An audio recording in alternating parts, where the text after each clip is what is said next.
What is going on, guys? Dave from Wake Up It's Football alongside of Ezra from Idiot Sports Talk, bringing you guys the Week 1 episode of the Red Zone Blitz for the 2015 NFL season. Lots of ups, lots of downs early on in Week 1 for a lot of teams, a lot of players, injuries, fines, all kinds of good stuff. But before we get into that, Ezra, man, how's it going? Good stuff, man. My Jets are 1-0. I can't complain about that. Took care of business. And like I said, if the Week 1, usually I think Week 1 and Week 2 is a little overrated in the sense you got to start fast and this and that. But in the case of certain teams that's trying to build, a culture and, a new regime, you want to get that first win because you have doubt with your team, and that just builds confidence for the rest of the season. So I'm happy the Jets sealed up the win and took care of business, and Brandon Marshall came up real big defensively and offensively. So I'm very happy. I'm very excited. My team won too. And, we went to Chicago, and the Packers, I think it was 31-24 is the final score there. So it wasn't a pretty win. I think there's a lot of, improvement. And bad thing is we lost our starting middle linebacker, Sam Barrington, to a foot injury for the season, which, we were weak there to begin with going into the season. I thought that was actually our weakest point. And here we go again. There's just a giant hole in the middle of that defense. And, guys are really going to have to step up in order to, help this team win some football games. So that middle linebacking position is a bit, scary right now for the Green Bay Packers. But let's dive straight into this for Week 1. Lots of surprises, lots of disappointments as well. I have a couple of each, in each category, but I don't know if you maybe, have any surprises that kind of come to your mind right away, Ezra, that you kind of saw in Week 1 that you weren't really expecting to see. Okay, if we're kind of surprises, or I don't want to say surprises. I want to go with disappointments more or less. Okay. I want to go more with the Colts' new pieces. Andre Johnson, Frank Gore did not come up at all. I'm giving them. I said in my YouTube video, I said, you know what? I'm gonna let them slide by, but it was still a disappointment. Okay, I'm not gonna. Everybody overreaction Monday. Starts judging everything after 1 week. I'm not gonna go that far. But you brought in these guys for a reason to add some running game. I know the Bills got probably the toughest running defense in the league. I know they're up there in the top 3. And I was disappointed in those guys. And the Raiders too. Remember, once again, not only you, a lot of people this year in the offseason were saying the Raiders are going to be much improved, such and such, and they get smacked at home by the Bengals, which is a solid team. Okay, so those two were disappointments. I won't say any surprises too much. Maybe a surprise is the Redskins keeping it close with the Dolphins. Another surprise is the Giants' defense versus the Cowboys, even though the Cowboys made a lot of mental mistakes and they caused those turnovers on their side. But you still got to give the Giants credit for their defense showing up a lot bigger, because a lot of experts are saying, the Giants, if to win that game, they're going to have to score 45 points or some stupidness like that. So, Giants defense, another good surprise. How about Marcus Mariota? I know, it's the Mariota and Jameis Winston Bowl, but, Mariota put on a pretty solid performance. I think he had a perfect passer rating for whatever that's worth, 158.3. Only 3 incompleted pass, 13 for 16. I think it was like 204 yards and 4 touchdowns with no interceptions versus Jameis Winston's 2 touchdowns and 2 picks. I thought that was one of the more surprising things when I heard about this, stat line, because I didn't get a chance to watch that game. The first thing I said was, wow, I thought Jameis was going to win at home and help the Buccaneers win a football game there to start their season 1-0, and here come the Tennessee Titans. So I thought that was a bit of a surprise. I'm gonna jump on board with you for the Indianapolis Colts for the disappointing factor. I think I was not really expecting them to lose in the fashion that they did. I thought they might have won that game. by a margin of about 3 points. But they ended up losing to the Buffalo Bills. Tyrod Taylor played the game that he needed to play in order to help them win that game. The defense is always going to keep you in games there in Buffalo in the last couple of seasons, the way that defense has been built. But the offense is the thing that, has been definitely lackluster, struggling. The quarterback position has been, the key factor in that equation. So Tyrod Taylor played a very good game, and I believe that's why they ended up winning that game. So they have another test this week, Ezra. They got the New England Patriots, and they go to Buffalo. So we'll see if they can do it 2 weeks in a row. Andrew Luck and Tom Brady, if you can knock those two guys off 2 weeks in a row, you're doing something right. I'm gonna throw one more out there, and it wasn't a surprise. It was extremely impressive. I'm gonna do the Kiko Alonso one-handed interception in the end zone of Matt Ryan. Odell Beckham was like, "What are you doing, kid?" Well, I see myself. Look at that. I'm seeing screen sharing over there, Ezra. I'm doing what I gotta do. You good now? It's like I'm talking to myself right now. Oh, that's what you see. Oh, I see. I totally messed that up then. Oh my God. Yeah. Oh, well, there we go. That's what we'll do. Anyway, Kiko Alonso, that was an incredible one-handed catch. That was awesome. And I was one of the few people that said Chip Kelly's not looking like a madman. The moves that he made sense. Said all off season. Okay, I like the move for Sam Bradford. I like the Kiko Alonso trade. I like mostly everything that he did. All right, the only thing I don't understand, the Sam Bradford trade, I don't know why he had to give up a second-round pick or such. That was the only thing I'm like, that was a little confused about. But either way, Chip Kelly does not look like a madman. Am I right or wrong? Personally, I thought they won that trade. When they traded LaShawn McCoy for Kiko, just because I know the talent there that Kiko has. He showed it as a rookie, and when he not win, he didn't win Defensive Rookie of the Year that year. Wasn't that Sheldon Richardson? Sheldon Richardson, yeah. I was gonna say Kiko, I voted. I thought if I had a vote, I would have voted for Kiko. And nothing, not taking away Sheldon Richardson. You just took something away. You just try to take away his Defensive Rookie of the Year vote. That's what you try to do. Point is, the point is, don't disrespect the point is, again, right? The point is, Kiko Alonso has, or not even Kiko, that position as a whole, that middle linebacker position. We see guys last for a good 10 years with the talent. If you're really good inside linebacker, you will last a good 10 seasons in the NFL. Versus a running back who lasts 3, 4, or 5. Yeah, and like you said, LaShawn, to add to your point, is like 27, 28 years old. Right. He's probably got 3 years max in his, probably 2 years max in his prime. Kiko can give you another 6, 7 years easy. So I'm totally with you. And like I said, it freed up money to sign Maxwell, even though he got spanked by Julio Jones. He owes Julio. I thought he owed Julio Jones money. He went IK on him on the field. He babied him. He broke his jaw left and right on the field, football terms speaking. You know what I'm saying? But nobody's trying to get fined, around here from Mr. Roger Goodell. Ezra, be careful, man. He's watching you.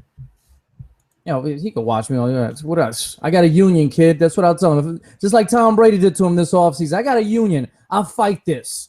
And won.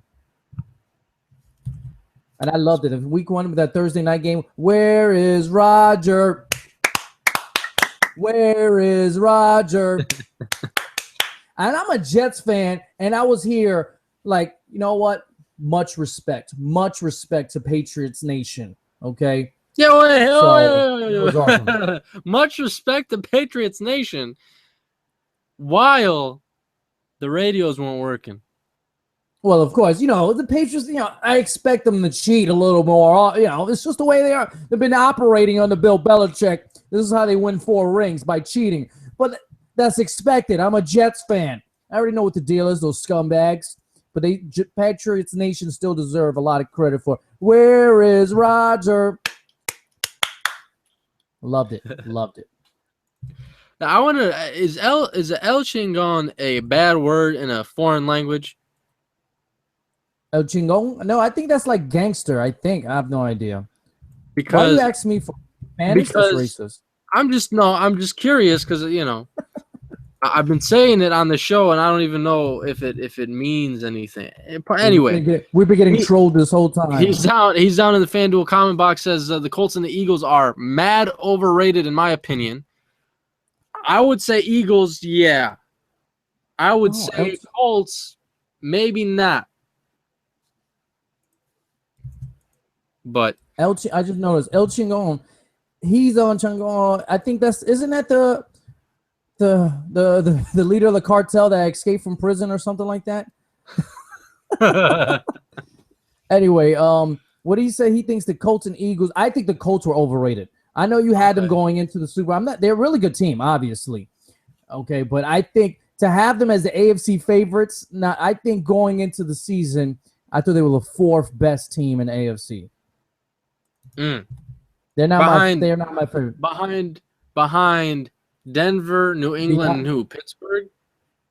No, Baltimore. Baltimore. I don't know about Baltimore. They just lost Terrell Suggs. Well, I've said before the season started. Okay, fine. Even before, I was looking at their offense. I'm like, all right, Justin Forsett, was his last year a fluky season or not? Because he was a journeyman before he had the season he had last year. You know, who's like Joe Flacco's supporting cast? Dennis Pitta has been out with his back injury, I believe. So the tight end position is a little questionable. I think they have Crockett Gilmore or some guy like that. And then at the receiving position, they just drafted Rashad Perriman, but he's a rookie and unproven. And who else do you have on the other side? You know, I feel like there's a lot of 2s and 3s, but not a stone cold number one wide receiver for the Baltimore Ravens. I've told you plenty of times before, you do not need a superstar wide receiver at the position to win a Super Bowl in this league. But you still Tom need Brady's help. done it plenty of times. You know, plenty of champions have done it over the last 10, 15 years. So what are you saying? Is Joe Flacco that good? I'm saying is their team is that good, and their team is that good, and their coach, if there was no such thing as Bill Belichick, John Harbaugh is the best coach in the NFL. I don't mean to go back to that Super Bowl season they had, but I remember John Harbaugh is the best coach in the NFL. Yeah, I remember how, what you used to say about old boy Joe Flacco.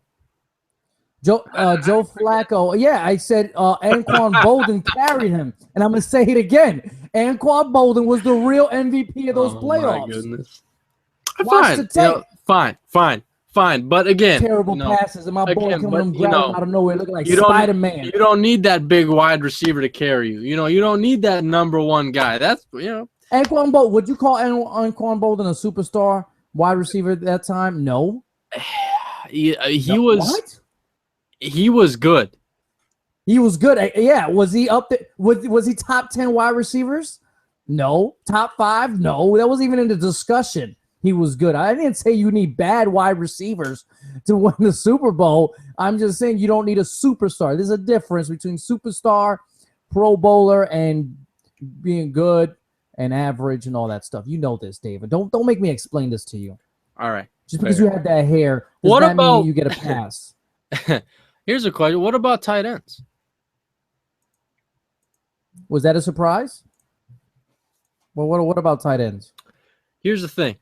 Tight ends, week 1, scored 22 touchdowns in the NFL as a total, which is the most since I don't even know how long. It's been a really long time since tight ends as a collective position have scored that many touchdowns in any given week in the NFL.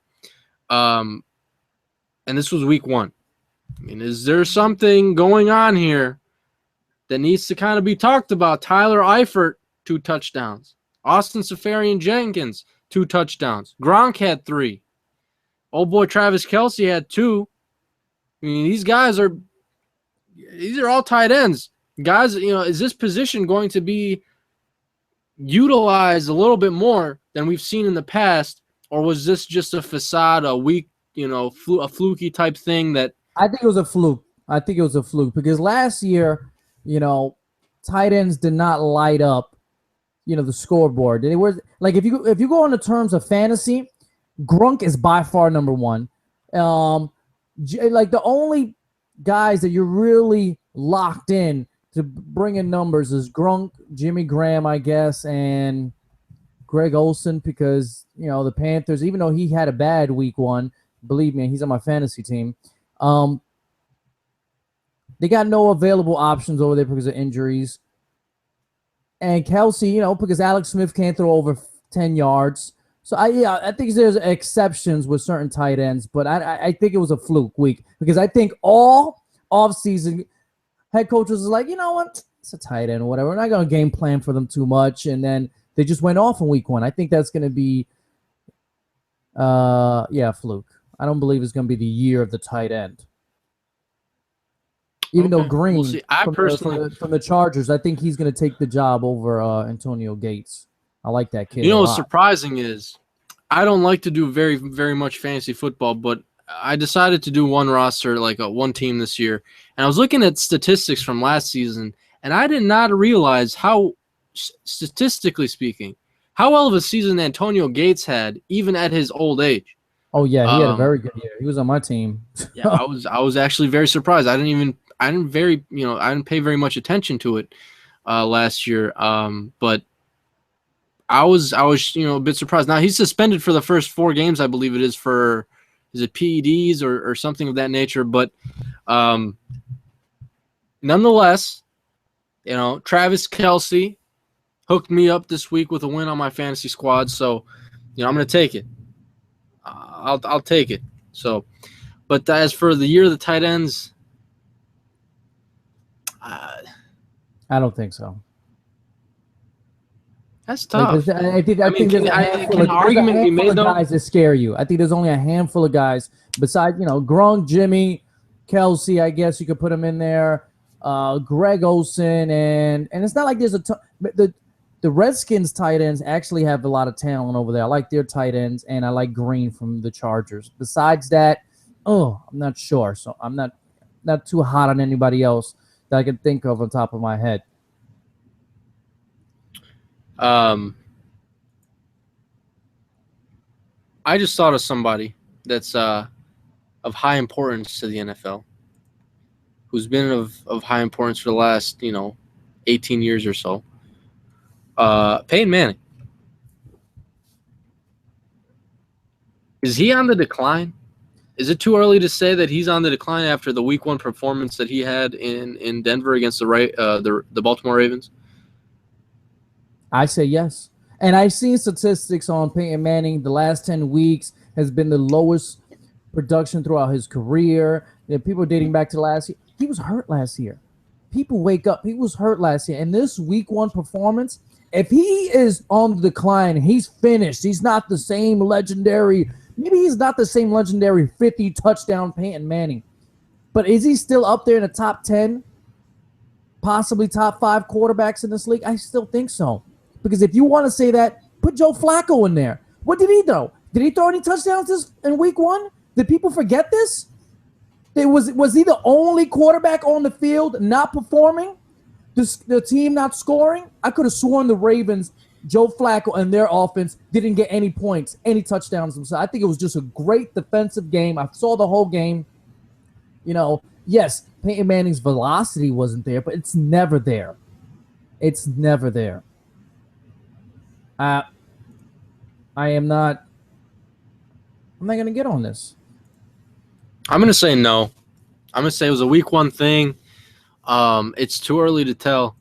And, if anybody knows how to make adjustments and prepare for the following week, it's Peyton Manning. So I'm going to say no. I think Peyton Manning is, a world-class athlete, and he is 39.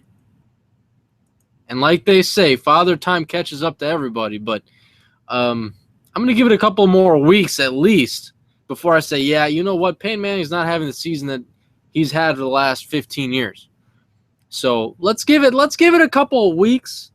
But I'm already hearing some chatter. Peyton Manning, I don't trust the Broncos because Peyton Manning won't be able to lead them like he's been able to lead them the last couple of years. I'm actually more impressed with their defense. And yeah, their defense is very impressive. They have key pieces. But let's hold off on Peyton Manning, being thrown under the bus. Let's not do that yet. I totally agree, my good man. I totally agree. And should we get to the comment box? Yes, my sir. Good sir?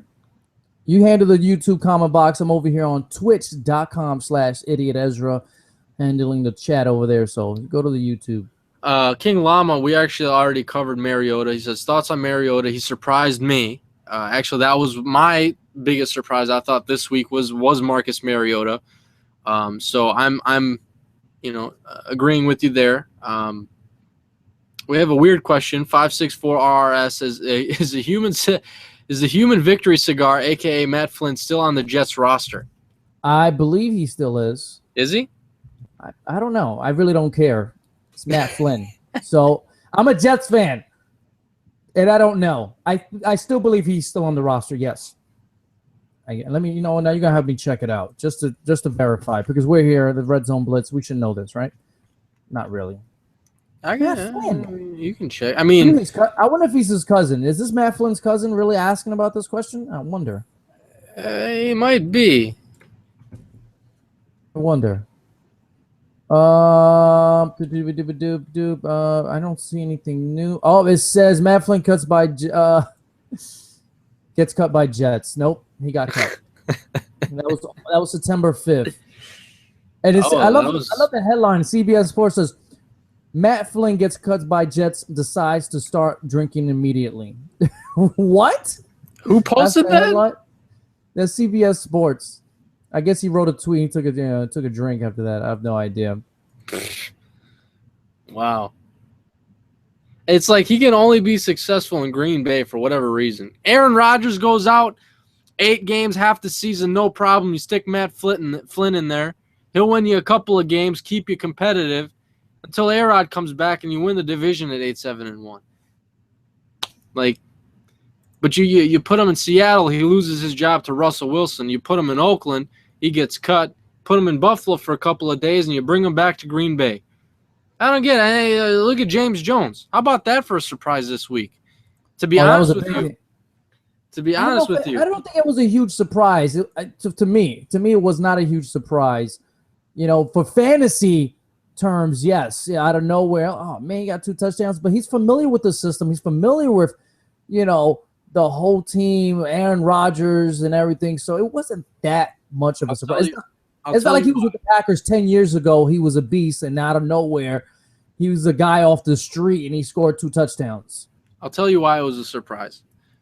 I watched the game from the beginning until the end, obviously. Aaron Rodgers threw the ball to James Jones. I feel like he targeted James Jones, and that was the only receiver he threw to all game long. Randall Cobb had 35 yards for the game. Devontae Adams didn't get very many looks. The tight ends got a couple of looks, but it was a James Jones show.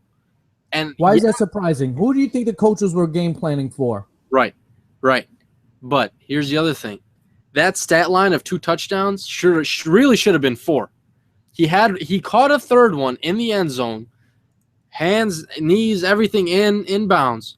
There's a holding penalty, which I think was a baloney call. It was a terrible call, which called the touchdown back. So he had 3 touchdowns, and a 4th one, A-Rod throws the ball deep. James Jones on the receiving end. The ball goes through his hands as the defender was all over him and drew the pass interference penalty. It could have been 4 touchdowns for James Jones. But he ended up with 2, and watching that whole game, you just don't really see a guy who hops from the Raiders to the Giants in general, from team to team, comes back with the team that he used to be, and produces the way that James Jones did. So that surprised me a lot, actually. Randall Cobb didn't do it, even though he's slightly slowed by a shoulder. And Devontae Adams, who's everyone's saying, all right, he's going to fill in for Jordan, he's going to have a huge season. Devontae didn't really do a whole lot. Did he have about 80 yards? He had a decent game, right? I'd have to look, but from what I remember, I don't think he had 80 yards. I think he had about 7. I think he did. I'm not sure because I had him on one of my fantasy team, FanDuel. Had him on one of my FanDuel teams, and he did okay. I was like, oh, whatever. Speaking of FanDuel, as I look up Devontae's stats, Devontae had 59 yards, 4 receptions, 59 yards. I want to ask you guys down in the FanDuel comment box if I should create a weekly FanDuel league with about 10 people in it. Hopefully, me and Ezra can, get in that league. I'll win every week. That'll be unfair. Okay, all right. So me, Ezra, and maybe about 8 of you guys in the FanDuel, Wake Up It's Football Red Zone Blitz League. I want to know if I should even, put any time and effort into creating these leagues so we could play with you guys and see who comes out on top every week. Let me know in the FanDuel comment box if you're interested. Say you're interested. If you for sure want to do it, let me know. So that way I can, write some names down. And also, if you haven't signed up for FanDuel, just click the link down below and use the promo code WAKEUP. You'll get 50% additional 50% on your initial deposit there. So a lot of cool things going on. I'm thinking $1 leagues. We don't got to go, we got to be high spenders because I know not everybody wants to throw $5, $10, $20 down on a roster every week. We'll do $1 leagues just for fun, and we'll see. We'll see what happens. So let me know what you guys think. FanDuel comment box, check it out. Links are down in the description below as well. And if we can get about 10 guys a week, that'd be awesome. Just let me know, and I'll keep your name written down on a piece of paper or something. But Devontae, 59 yards, 4 receptions. Ezra, to answer your question. 59 yards. Yes, sir. Okay. Oh, I was off by 20 yards. He still had a decent game, right? Decent. 59 yards is decent, right? King Llama. I don't know if I can say this on the air because we're trying to keep it PG. But I'm not sure if you covered it yet, but will the Packers beat the let's just say the Seahawks?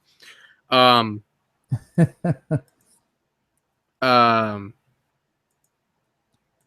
going to say yeah. They're going to beat them at home. It's funny you ask because after the Red Zone Blitz, I'm actually going to hop on Skype and we're going to record. I'm going to record with a show called Fan Face Off. They're out in Seattle. We're going to pin 4 Packer fans against 4 Seahawks fans. And it's going to air on ABC Saturday night at 9 o'clock. So if you guys are in the Northwest region, tune into ABC 4. I think it's Como. And you guys can see me talk against Seahawks fans. But I'm going to talk trash. I'm going to talk all kinds of trash. Whoa, you going to talk? Whoa, the way you said I'm going to talk trash. Oh. Packers are winning this Sunday. They're going to put the Seahawks at 0-2. Point blank. Shots fired. And they got no – they're missing one of their safeties, huh? One of the guys still – Yeah, they don't know how to pay their players over there. Oh, don't know how to pay their players. David's feeling it right now. Hey, the biggest I feel you because guess what? Guess what? The Jets are going to make the Colts 0-2, so it's just the way it is. Oh, man. It's just the way it is, baby. Andrew Luck. Going to be like, damn, what's going on? This is not my easy division. You go in the AFC East, son. You get smacked out here. Hey, if the Jets beat the Colts this week, when they beat the Colts on Monday, go ahead, continue. I'll do your FanDuel buy-in for the week if we end up doing our league. I'll give you $1. Oh, thank you. I appreciate that. A whole $1. No, I got the Colts, man. Aren't they playing in Indy? Right? So we go on the road, kid? I'm just saying. Over there, let them know what the deal is. What is it? Lucas Oil Stadium? Man, we're gonna be riding there free gas. All right, we got some. Do we have any questions over here? Oh, Yogi 187 wants to know what do I think and what do you think of Melvin Gordon in his Week 1 performance? Is that who my high school classmate Melvin Gordon?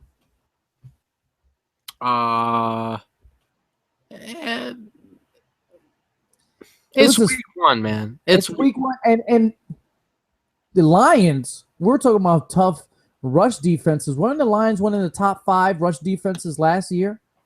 But why was that? Well, not only Sue. Sue is an incredible player, but it's not like Nick Fairley. Them with Nick, and who do they got? Nada's used to playing great rush defense, right? Right, but Nick Fairley's now a Ram. Yes, he is. Sue's now a Dolphin. Yes. They bring in Nada. Who's no slouch, and they still have the same scheme. And it's not like they were going to run the ball a ton in the second half. They were down early by a lot, and it's not, you can't put too much stock into week one against a tough rush defense, a team down by a lot of points in the first half. It was a lot into it. So I'm not going to look at Melvin Gordon and say, you know what, he's a bust. That's it. Personally, I don't know if he's a in between the tackles type of runner. If you hand the ball off to him 20, 25 times, I don't know if he's like a workhorse, high, if you give him a big, workload, I don't know if he's going to be that guy, to be honest with you. When it's all said and done, he's more of an outside runner, and he needs to run into space and make a guy or two miss. If you're running in between the tackles, I don't know if Melvin Gordon is your guy. So you're not very high on Melvin Gordon. That's what you're saying. Yep, that's what it's saying. Hey, whatever your silence says it all, my man. Okay, all right. It's like asking a girl. It's like asking, do you like me? It's all over. Once she does, that's it. Just walk out the room. It's finished, my man. It's all over. You've been friend zoned. You've been bro zoned. You're finished. Might as well give up. Turn off the Netflix. Get out the room. You better call someone else. No, it's not. It's not like that. It's not like that. We just asked if you like Melvin Gordon. He's got nice footwork. He's got nice speed, but I don't know if I can count on him every single down. I want someone there I can grow with, someone I can lean on, and I don't think Melvin Gordon's that type. A guy for me. That's basically what you want to say. You're welcome.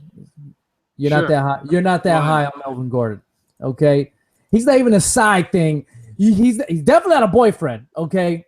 We're still on this analogy. It's too early, man. It's too early. I'm just saying Melvin Gordon is finished. That's not what I'm saying. According to David. That's not what I'm saying. I'm just saying I think his weakness as a running back right now is running in between the tackles. I don't think he's one of those enough for you. I understand.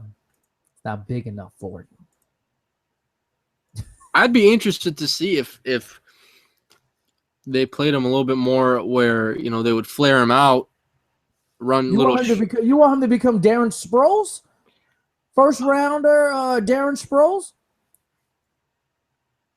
It would be interesting to see how he would, how he would play like that. I feel like when he gets into an open area or an open space and he needs to make a guy or two miss, he can do it. But when it's crowded, he's running into, in between the tackles, I don't know if you're going to see his best production. I don't know if that's where he's going to end up shining as a running back. So, again, it's still week one.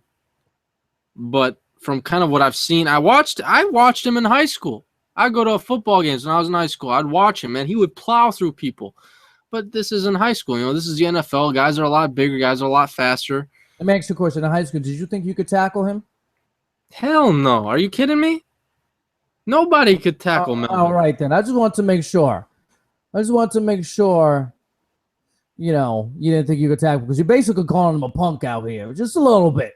You're calling him a punk, David. I'm not calling him a punk, man. I'm just saying every player perfect? For Madden terms, is every player at 100? Absolutely not. And you Speaking about Madden terms, I know this is way off, even though I'm twitching under Madden 16 right now. This rugby player for the 49ers, why is he rated higher than Carlos Hyde? He's like the number 7 best running back in Madden 16. Why the hell is that?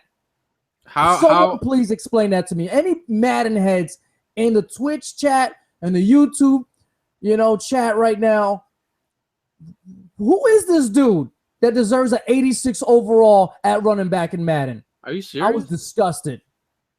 86? 86 overall. Like, yo, dude, are you serious? I'm about to. Oh man, it was so bad.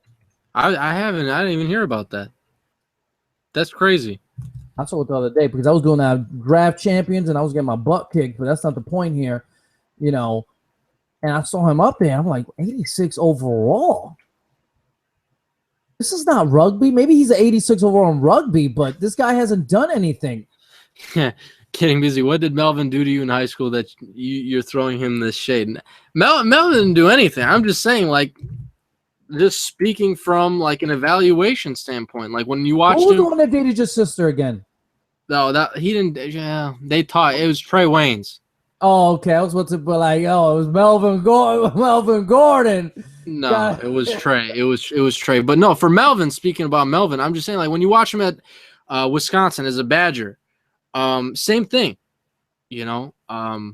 But again, I'm gonna go back to saying it's week 1. Okay, it's week 1. Melvin can break off. Another rookie running back. 187 wants to know about Amir from the Lions. Did he surprise? I don't think running backs is probably the easiest position to translate or to what's the word I want to say here? Not translate. Seamlessly, integrate themselves into the NFL. From college to the NFL, running back has got to be the easiest position, unless you want to count kickers. And he did it fine. He's not like he did a great job himself. He had 1 touchdown run. He had a couple nice runs. But it's only week 1, guys. You have to judge a workload, okay? And even a whole season, you still can't tell the future because David thought Trent Richardson had a fine rookie season. He did have a fine rookie season. He's whatever. And he's having a drink with Matt Flynn right now. All right. Amir Abdullah. I like how the Lions tried to disguise what they were doing. And then I think it was is it Joe Lombardi, who's the offensive coordinator in Detroit, comes out and says, "Oh yeah, we're going to use Abdullah a lot in the pass game and here and there." But they had him listed as 3rd on the depth chart behind my goodness, how did I forget their names? Joique Bell and whoever else they have in Detroit. I'm drawing a blank.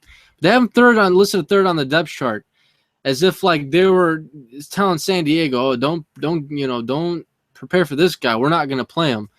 And in about 3 plays, since I had him on my fantasy football team, in 3 plays he had more points on my bench than TJ Yeldon did in the whole entire game against the Panthers. So that kind of bothered me. But nonetheless, I thought he had a very solid performance for week 1 as a rookie, and I see them utilizing him a lot more. Joique Bell should be a little worried, I think, in Detroit. Okay. To the FanDuel comment box on YouTube, 564 wants to know, how big of a loss do you think it was losing Maxwell in Seattle? I hear he covered more number 1 wide receivers than Sherman last year and did well. I don't know if he covered more number 1s than Sherman last year, but add the Maxwell loss, who got a big contract from the Eagles. You got Cam, who's holding out. That's 2 pieces of the Legion of Boom not in the lineup. So, of course, that secondary is, going to take a hit. It's a loss, a big loss. If you combine the both, the Rams had 7 plays over 20 yards. 7 plays in week 1, the most given up by every team in week 1. and they only gave up 32 of those all of last year. Something, Legion of Boom, something wrong. No, it's not Legion of Boom anymore. I think that nickname is gone, long gone. I mean, when you had Brandon Browner, Maxwell, Sherman. No, you can still say that last year. You could have called them Legion of Boom last year still. Even though, Darrelle Revis is clearly the number one cornerback in the NFL, but that's not a difference. That's a different argument. Says the Jets fan. It says the Jets fan. And who said that while he was a Patriot also? Listen. Come at my neck. Listen, this is why, you have to be careful when, it's a very, very, very, very good thing that you find a gem like Russell Wilson in the draft in the 3rd round. You don't pay him top 5 money like Andrew Luck, RG3, Cam Newton, those guys. So you pay him very cheap for 4 seasons. That contract, that is the most important, the most beautiful contract that you can have on any roster, I think, in all of sports. Is a hidden gem, not even hidden, but a gem in Russell Wilson where he leads your team to 2 Super Bowls. You win one of them on a 4-year rookie contract that costs you nothing, which allows you to distribute your money in the short term to other key positions and other key players. Now that Russell Wilson hits payday, Maxwell's gone. Browner's gone. Guys like Cam Chancellor want to get paid, and they're not negotiating a contract right now, which is why he's held out. And the first week he lost $267,000, and he's holding out again this week against Green Bay to lose out another $267,000. When you can't pay your players anymore, there becomes a bit of a problem. So right now they got to figure this thing out with Cam, because you have Earl Thomas, you have Richard Sherman, and then you have, kind of everybody else in that secondary. You need Cam Chancellor to at least, be that security blanket in the secondary. Right now they don't have that. So they need to pay Cam. They cannot let Cam go. And a lot of people are thinking by the end of the season he's going to be in a different jersey because of this contract dispute. I think they're going to be hard-headed and not pay him. I don't think they're going to give him the money that he wants, because what's the holdup? You're going to pay him or not? And if you thought the Seahawks have the leverage here, in the sense that you don't have to play a player if you don't want to. But how many weeks do you want to go to really see if his loss on the field translate to losses in the column? Right now, they're 0-1. And I know they lost early last year with him in week 2 versus the Rams. So maybe they're saying, hey, the Rams are our kryptonite, such and such. We'll see what we do in week 2. Now, if Aaron Rodgers lights them up and they're still giving up 5+ 20-yard bombs, I think that will be really the story and really give you an answer after week 2.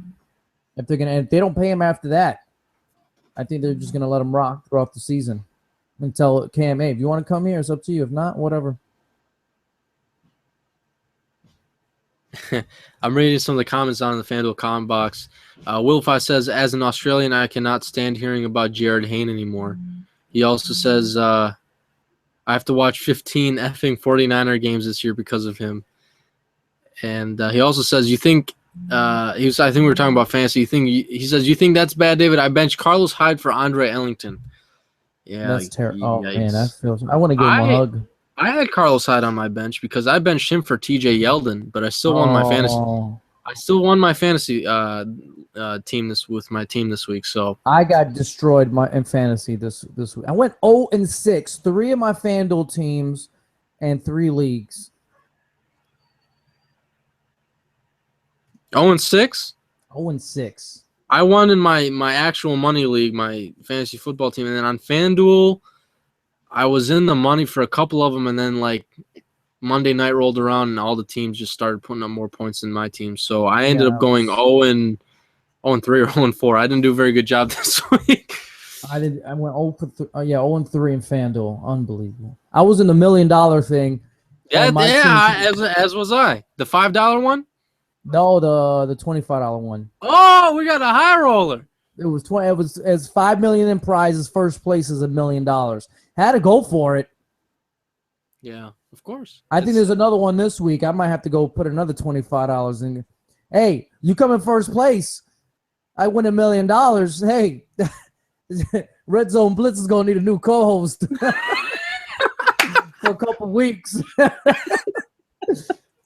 If you hear David, Ezra won't be here available for the next couple months. He won a FanDuel $1 million prize. Ezra's out, kid. Video games on the Twitch comment box. I can't repeat what he's just saying JPP and his love life won't be the same anymore. If you guys want to join us on FanDuel, I'm thinking about creating a weekly FanDuel league for the Red Zone Blitz. Let me know if you guys are interested. Throw your comments down below. Just say, yes, I'm interested. Yeah, how do I sign up? All that good stuff. Sign up with the links down in the comments below. Use Wake Up as a promo code. You'll get 50% on your initial deposit. I'd like to get 10 guys. So me, Ezra, and 8 others. If we can get 10 of us total, we can do a weekly Red Zone Blitz FanDuel league. We can do it just for $1, just for fun, and we can talk about it every week on the Red Zone Blitz, because we're gonna be on the Red Zone Blitz every Wednesday night this fall for the NFL season. 9 o'clock Eastern, 8 o'clock Central. The time will not change. So every Wednesday, 9 o'clock, 8 o'clock Central.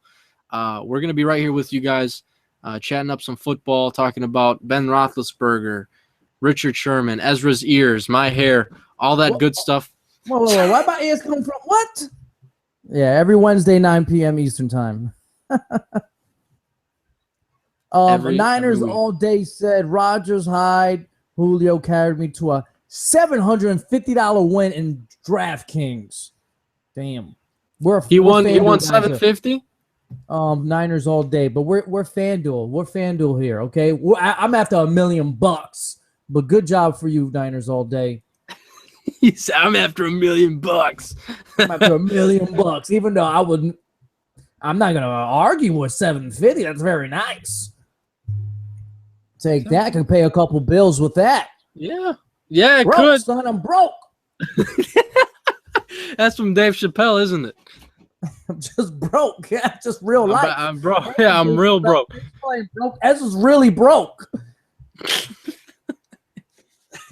Dave Chappelle. Yeah, all right. Oh, he's right now chilling. He's going to shows and everything. He gets tickets for free. I'm broke. How do you feel? Let's go Getting busy says, how do you feel about Carson Palmer coming off of his injury? Getting busy? That's his username. Getting busy. Getting BZ. BZ. It's the same thing. It's the same thing. Getting. Come on, man. And getting BZ. All right. Okay. Sorry. Getting BZ. My bad. Man, wow. David is unbelievable. Be mature about this. We're doing a show right now. Let's just say Carson Palmer's been through worse. I think he'll be fine. I'm surprised he's still in the league. What do you mean still surprised? He's a very good quarterback for a long time. Well, do you remember how when he was in Cincinnati, he said, that's what I'm saying. If you don't let me go, I'm going to retire. And they traded him to Oakland.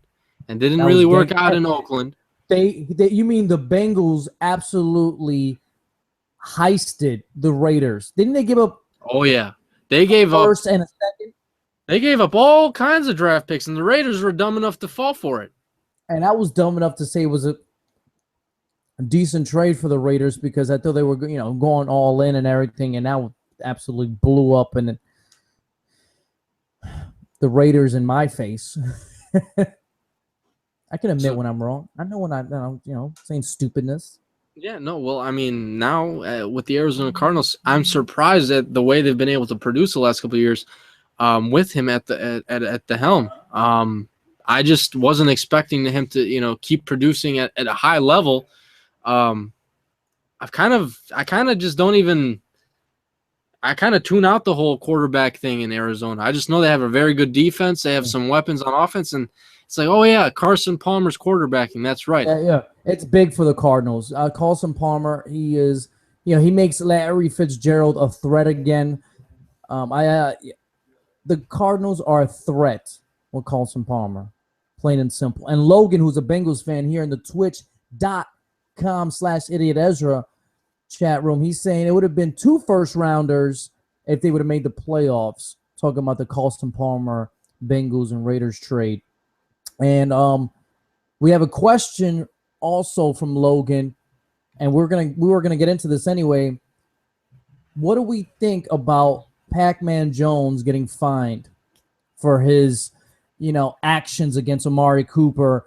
I don't know what happened before that, so I'm still gonna rant about this no matter what. So if anyone can tell me what happened before that Pacman Jones lifted up, he took off his helmet, then he lifted up his head and smashed it down basically against the helmet, Amari Cooper's head. And he got fined $35,000. He doesn't believe he should have got fined. Blah, blah, blah. He's appealing the fine. So until I don't care. I'm not even going to wait for people's comments to tell me what happened before that. I think they should have fined him $100K. Okay, you think they should have been higher fined. Okay. I think, and I love, I know I'm going to go way off on football here. Like, this is not even about football, but the human race are a bunch of lowlifes, okay? Us as a human race are a bunch of lowlifes. We got up and raw about Deflategate, Spygate, which, I'm part of that too and all that. Not really. I never blew up about Deflategate, but all this other stuff. But when you see Pacman Jones grab this rookie's head and use that helmet as a weapon, there's no uproar? This man should be fined. He's getting fined. He should be suspended for, at least 2 games. He used the helmet as a weapon. What happened to, we're trying to stop the concussions in the league. We're a safe sport and this and that. And you got this guy go smack. This should be an absolute suspension. Absolutely. It's easy. He should have been thrown out the game, first of all, because the ref was watching the crap and he don't get suspended. Roger Goodell, this guy is a joke when it comes to suspensions. And everybody else, I'm talking about the fans too, with no uproar, not demanding a suspension here for this crap too. We just saw assault on the field and everybody's like, and I'm the guy that always screams about, I want a little nasty. I want a little fights. I'm all about all this good stuff that, physicality, but that was uncalled for. So you know what? Roger, once again, gets the damn boot, baby. The boot. That's what he gets. You know what? No, not even Roger. I apologize. The boot is not for Roger. Let me take that. Let me take that out of your anus for a second there, Roger. Okay? This belongs to Pacman Jones. This belongs in his anus for doing that to Amari Cooper. Okay? He gets the damn boot. For being a punk, because he is a punk, Roger Goodell gets the high heels. Okay? That's what he gets. He gets this heel. That's what he gets. He gets the heel because he's a damn punk. And everybody else, the fans too, are a bunch of idiots and punks too for not uproaring about this crap. Smashed the dude against his helmet. But we got people, the flake, the Patriots cheated. Tom Brady should be suspended. This is a joke. I'm tired of hearing about it. But you see Pacman Jones say, hey, whatever, the football play. Fuck it. All idiots. Oh my god! I haven't laughed that hard in a little while. Unbelievable. Oh, it said Amari Cooper plain and simple punched Pacman Jones in the throat. Either way, you don't use the helmet as a weapon. He punched him in the throat. All right, that's what I've been. You know what the funny part is? People would have been more of an uproar if he would have took off the helmet and he would have punched him in the face. Probably. People would have because that was he gave him a point. Like when you see other fights in the NFL, they throw he took a swing. Oh no, you got to suspend him. When you take a swing, it's a suspension. But when you grab a guy's head and you smash it against a helmet, it's fine. Yeah, I no, 35K is too light, and he's appealing it. Oh, I didn't do anything wrong. If that's the case, if he punched him in the throat, maybe both of them should have been suspended, or both of them could have got a fine. Well, I'll tell you, Pacman has no spine. And the funny part is he's done a really good job in the last, I don't know how many years. 5 years or so. Especially with the Bengals. He's been, a very good quote unquote citizen. He hasn't gotten in trouble and stuff like that. But whatever. The NFL doesn't care. Why the hell should I care, right? Right. And Luke Kuechly did get a concussion. People were asking in the chat room. He did? Yeah, Luke Kuechly had a concussion. He had to leave the game. There was a couple guys that had concussions. Every week there's concussions. Oh, I did not know that. We're talking about big injuries. Those big injuries. We got Des Bryant out between 4 to 7 weeks. You got T.Y. Hilton, who's going to be out for a couple weeks. Who else is out? Oh, Terrell Suggs is out for the year. We had a couple of big injuries the first week. Terrence Williams is a pretty solid fantasy pickup if anyone's looking for a wide receiver on their roster right now. Willify is okay. I love Willify, but he said Pacman Jones didn't know the helmet was there. What do you mean he didn't know the helmet was there? He was the one that took off the helmet. He removed it off his head and put it down to the ground and grabbed the guy's head and said, "Smash." How did he not know the helmet was there? That crap don't work on me. I would look at him so stupid if he told me that's his defense. I didn't know the helmet was there. Wait a second. Getting Beezy, Ezra. Beezy. This is the same Pacman Jones that was a professional wrestler? When was he a professional wrestler? Oh, maybe he was in ECW for an episode. I have no idea. I don't know what that meant. King Llama says, speaking of Pacman Jones, he follows me on Twitter. So I guess you're Team Pacman Jones. Oh, Andre Ellington also got hurt. And Chris Johnson, CJ2K is starting. He's old school because in draft champions in Madden 16, you could pick the old Chris Johnson. He's a beast. I had 277 yards rushing with him against some dude. CJ Noke is his name now. He's not even getting 1,000 yards. Oh, Marky Mark in my chat said Pacman Jones was in TNA.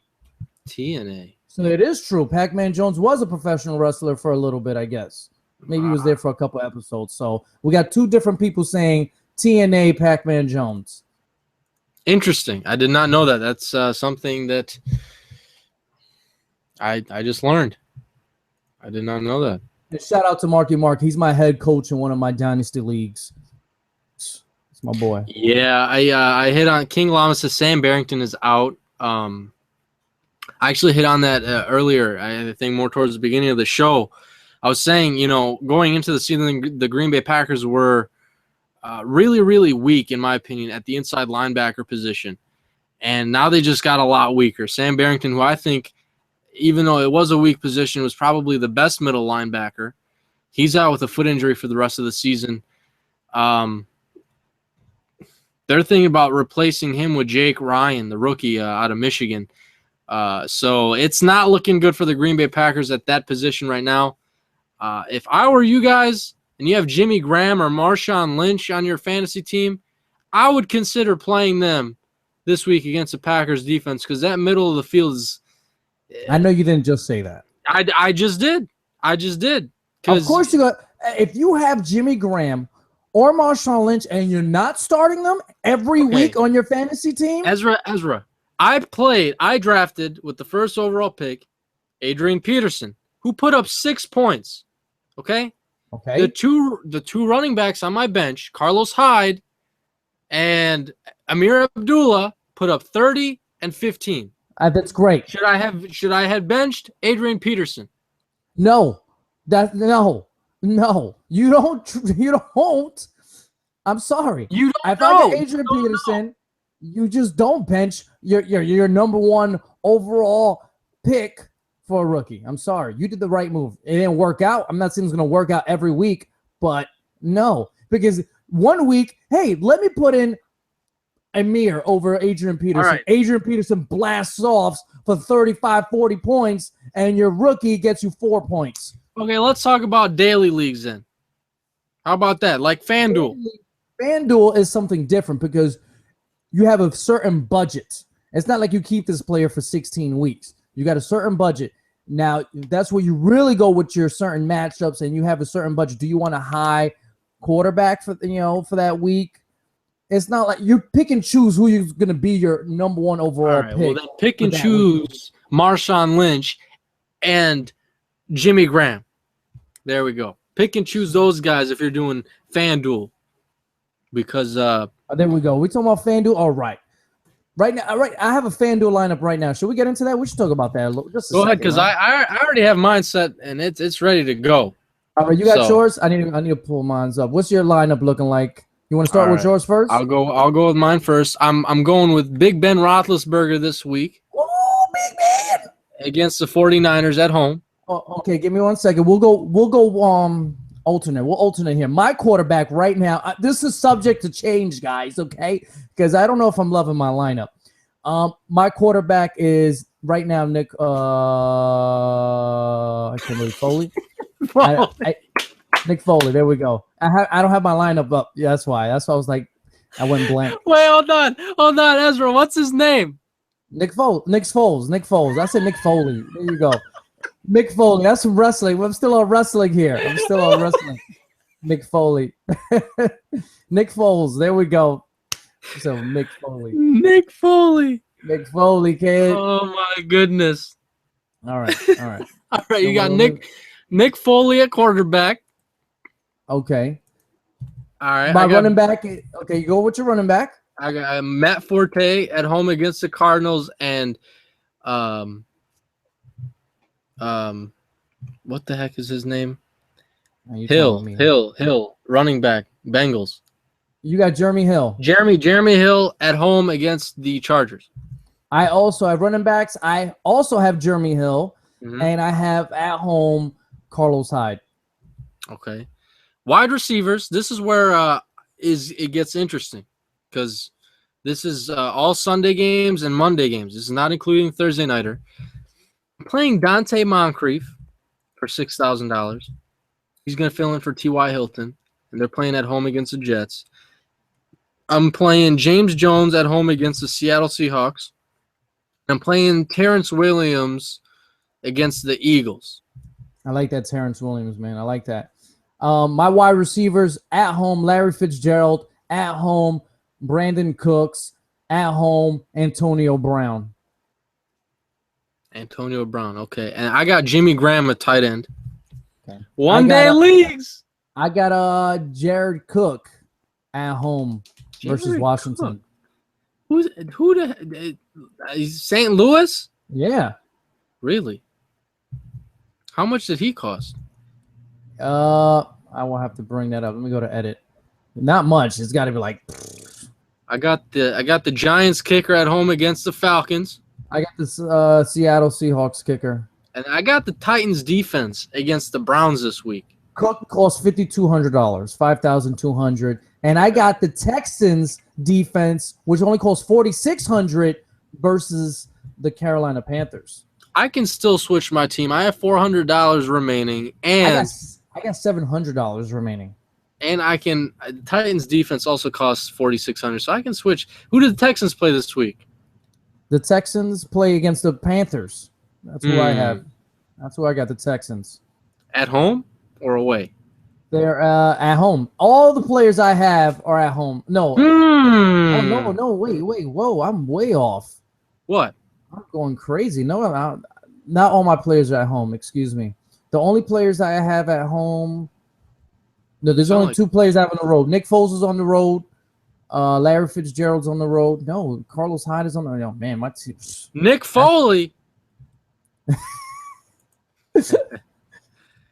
No, I don't. I'm way off on mine. I don't know. In Cleveland over there. So I'm playing Tennessee's defense for now, but Houston's a little intriguing at home, even though they just got blown out by Kansas City. Whenever you got JJ Watt, you never know with that defense. They can put up some fantasy points. All right. This is a Yogi wants to know. He says, "Do I and you like college football? And who's our favorite teams?" I mean, I don't watch it like everybody else does, but when I watch it, it's because I'm watching tape on prospects. Like 2 years ago when I really did my draft profiles, I started. We're going No, back to the Melvin Gordon thing here. no, but I was gonna say when I do watch it, it's the Badgers. It's the Badgers. Okay. I do not like college football. I don't like anything college sports except as college ladies volleyball. What's so funny about that? That's a good that's a good answer. I just watch ladies college volleyball. Okay. I know I you used do. to play volleyball in high school, David. Okay. I wonder That's the why. reason why I like watching ladies. It was co-ed too, and of course I played co-ed. Of course I had to play co-ed. Bam, hello, I got you. Anyway, my point is I don't watch college, and if I do, I made a promise to someone. I am a LSU Tigers fan. If I do watch college football, Les Miles, baby, all day. Louisiana, never been down there, but this is the way it is. All right, so we got a whole bunch of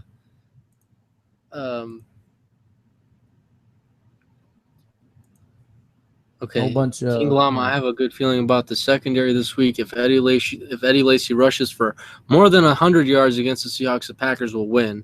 He also asks, I think this is Sam Bradford or Ryan Tannehill this week as my starter. I'm going with Sam Bradford. Hold on now.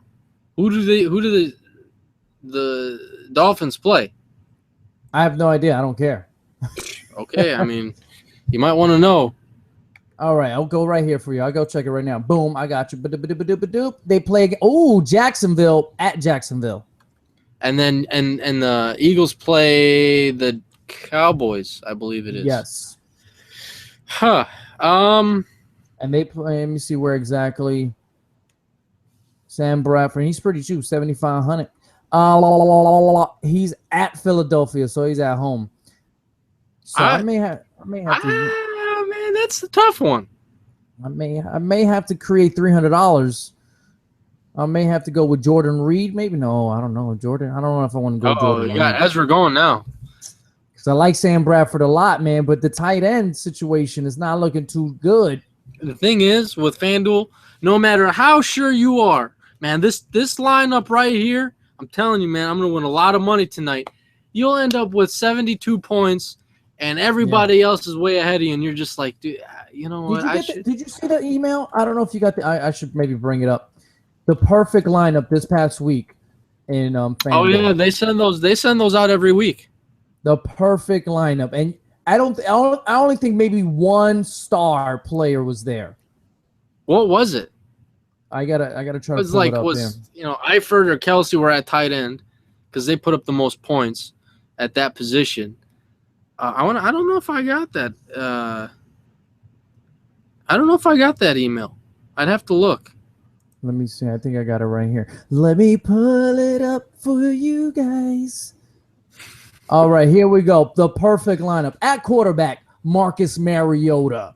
No way. Okay. Running backs, Carlos Hyde and Chris Ivory. Wow. Wide receivers, Julio Jones, DeAndre Hopkins, Keenan Allen. Okay. Tight end Tyler, like you said. Kicker is Brandon, the kicker for the Denver Broncos. McManus. And Carolina Panthers defense. So that created 227 points of salary of 59,800. Say that one more time. The salary was 59,800. So they had you'd have $200 remaining. $200 remaining. Yep. That was the FanDuel perfect lineup. That's interesting. That's interesting stuff. I think no matter how hard you try, it's almost impossible, man, to get these things right. these weekly lineups, man. It says it right here. Julio Jones is the only player to appear in the top 10 in both salary, 6 highest, and FanDuel points, second, giving his owners 30.6 points or 3.4 points per $1,000. So he was the only star player, basically, in this perfect lineup in week 1. Dang. I had him in a couple of leagues, but everybody else I had around him was just it was poo-poo. So, it didn't work out the way I wanted it to. Logan said Kendall Wright was a huge surprise in fantasy. Yes, he was also. Mm-hmm. I saw a lot of people with the Aaron Rodgers and James Jones combination. I was like, they put a percentage of, how many players in that league that you're in own that player. James Jones was being owned in about 0.5 to 0.7% of all leagues. And people were pairing him up with Aaron, and he just, put up all kinds of fantasy points, and people won a lot of money because of James Jones. So, I put in Devontae Adams instead of James Jones. I was like, maybe not Cobb. I'll put in Devontae. Jones just got here. I'll go in the middle. I got screwed. So that's the thing. Things are so unpredictable. That's why it's fun to lose your money. It's so fun to lose your money, Ezra. I don't know about that because I was crying. I'm broke. I was crying all weekend. I'm broke, son. I'm broke. Here's a question. Here's a question before, because we got about 10, 15 minutes left, and I got to go record with other peeps. Oh, okay. I'm sorry, superstar. Sorry. Somebody hit us up on Twitter. RG3 in Washington. Does he get traded in the next couple of weeks before the trade deadline? And is it a team like the Texans or Cleveland who trades for him? I don't think so. Well, unless they overpay. What's his value right now? Honestly, if a team offered them a second-round pick in this next year's draft, I think they would take it. Hell yeah, they'll take it. That's way overpaying for him right now. For his value. Okay, if his name was not Pacman Jones, I think he'll be cut already. He would have been cut already. Okay? But a second-round pick, that is beyond overpaying for him right now. I think they'll be ecstatic. They'll jump up and down for a 4th rounder right now. Absolutely. I think they will jump up and down for a 4th rounder. Yeah, but don't forget what they gave up for him. I don't think they've forgotten either. What does that have to do with performance? What does that have to do with your value? That doesn't bring up your value. Just because you gave up 3 first-round picks. That's what I'm saying. If it was another quarterback, and they didn't give up 3 first-round picks for him, he would have been cut by now. But since they gave up so much, they don't want to fall flat on their face. They're going to try to hold out and see if something happens. Salvage this some kind of way. But no, 4th rounder, that GM will fly. Take the private plane and sign that deal. You just stop talking, okay? It's just, I thought you were going to say he just doesn't warrant anything. He doesn't even warrant a 4th rounder. Honestly, I would trade a 4th rounder for RG3 and not play him until I know 120% that his legs are healthy, that he's healthy, and then I would put him in if I need to play him. But I would consider him as a backup for sure. As a starter, let me ask you this question because I know what my answer would be. Out of all 32 quarterbacks in the NFL right now, do you think he's a top 32 quarterback? Yes. So you think he's a starter? Yes, because I don't think Josh McDown is a starter. I don't think Brian Hoyer is a starter. I am not a believer in these guys, and I'd rather put RG3. And you know me, I do not like RG3. I've been saying it since day basically 1. Okay, I am not an RG3 guy. I think this guy. I said this how long ago? He's going to be out of town. He's not going to be the starter in Washington. 2-3 years ago. And yeah, he's got to be a top 30 guy. You know, I think he is. I think he's probably 30. You know, I'd rather have Mark Sanchez than him. How about that? I don't know if you want to include a backup like that. Yeah, I mean, you could. Yeah, I think the argument could be made, to be honest with you. But I mean, like, if you go down the list, like, would you rather have him over Ryan Fitzpatrick? For the offense we're running right now, no. Maybe because you could probably fit. It's a spread offense, stuff like that. That's an interesting question. I like that a lot. Okay, but I would say no because Ryan Fitzpatrick already had chemistry with the offensive coordinator because he used to be his head coach with the Bills, so he knows the system. He has that advantage. That's the only reason I would say no. But if it was a neutral guy, a neutral head coach, a neutral offensive coordinator, I would have went with RG3. Okay. I would take him in the AFC East. I would take him over Tyrod Taylor and Ryan Fitzpatrick. So that's 2 quarterbacks right there. I wouldn't take him over Tannehill. I wouldn't take him over Brady. In the AFC North, I would take him over Johnny Manziel. I wouldn't take him over or Josh McCown. Don't pull out. Don't be calling out my boy like that. Johnny's a starter. Because this guy got hurt, right? Fine, I'll take him over McCown. I wouldn't take him over Flacco, Roethlisberger, or Dalton. I don't know. Dalton, I wouldn't take him over Dalton. So there's 3. Tennessee, I mean, it's kind of hard to talk about Mariota so early.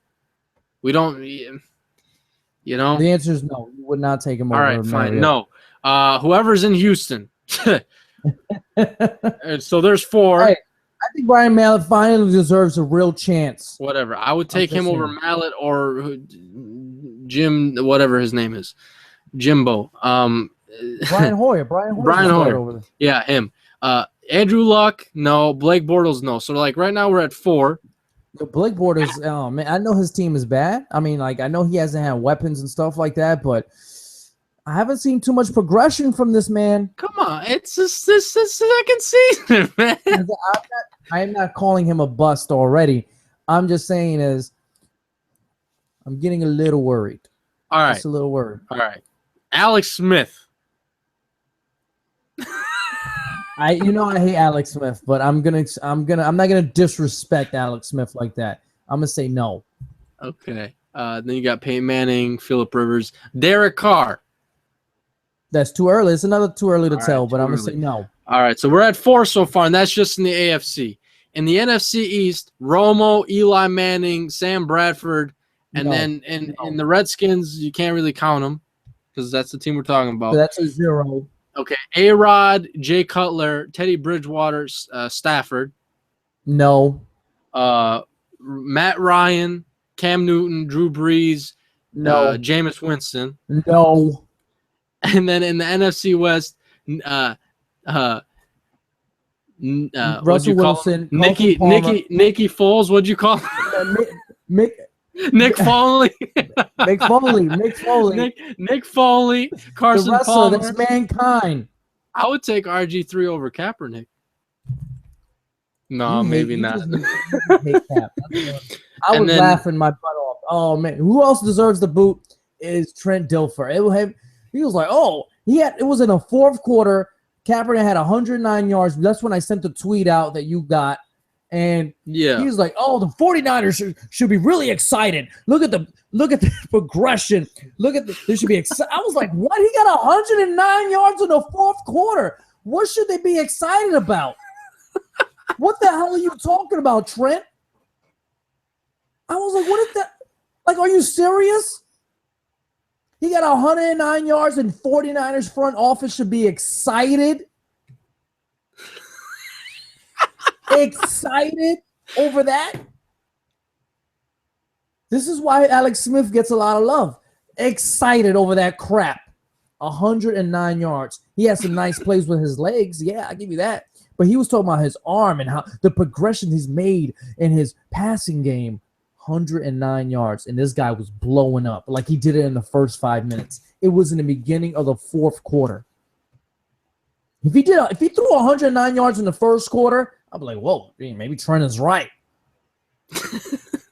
It took him 45 minutes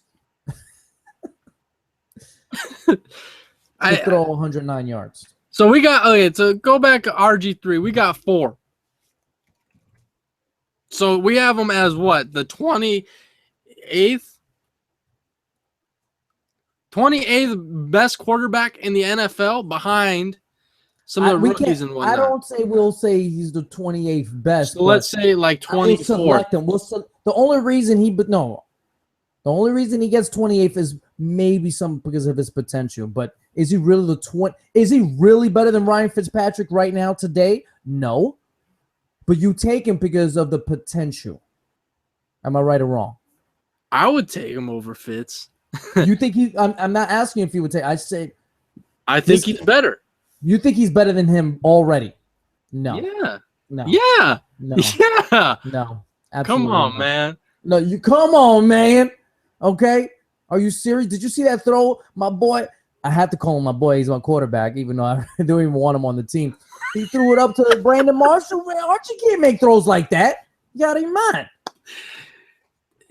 Marshall is a very good receiver. He still looked like he's still capable of being top 10. That's probably more Marshall's what I'm saying than it is Fitzpatrick. So hey, I'm just saying the best year Ryan Fitzpatrick's ever had was under Chan Gailey, and he's back at his offensive coordinator. Like I said, it was a good signing because he knows the system. Anyway, we're going to get going. I actually, I'm going to be recording a show with Fan Face Off. They're, again, airing their show in the Northwest region this Saturday. They've been airing it. Saturdays at 9 o'clock on ABC, and I'm going to be talking smack to a bunch of Seattle Seahawks fans, so I have to go actually record that like right now. So I'm going to have to get off the Red Zone Blitz, but you guys can catch us every Wednesday night, 9 p.m. Eastern, 8 p.m. Central, right here, every single Wednesday this fall, talking football on the Red Zone Blitz. I'm Dave from Wake Up It's Football. That's Ezra from Idiot Sports Talk. And we appreciate everyone who's tuned in the FanDuel comment box. I mean, too many names, to kind of go down the list, but appreciate everyone who tuned in. Ezra, any last words? JETS, Jets. You see the mug, baby, all day. Ryan Fitzpatrick is better than RG3. Remember that. And Roger Goodell still deserves the heel. Not that color. That's too nice for him. That blue, that blueberry blue heel I pulled out before. Nice. Go grab it. There you go before the show ends. I'm so broke, I might have to put those on to pay rent real soon. All right, man. I said I will. I said if I can't pay rent, I might have to put those on. All right, we gotta get going. The blueberry pumps.